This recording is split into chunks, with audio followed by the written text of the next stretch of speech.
medyo nahihirapan po ako. Kasi ang galing po talaga ni Kuya Ron. Grabe, hindi ko talaga ma-imagine ang galing niya po talaga.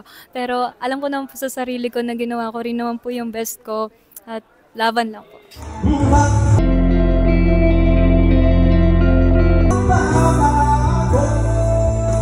Medyo mas relax na naman po ng konti ngayon, pero medyo natetense pa rin po. Happy naman po ako sa performance ko. I think I gave my best po.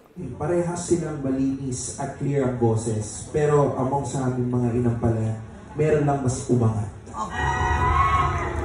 Ladies, you have a total of 12 stars. Ikaw ang bagong kampiyon. Congratulations!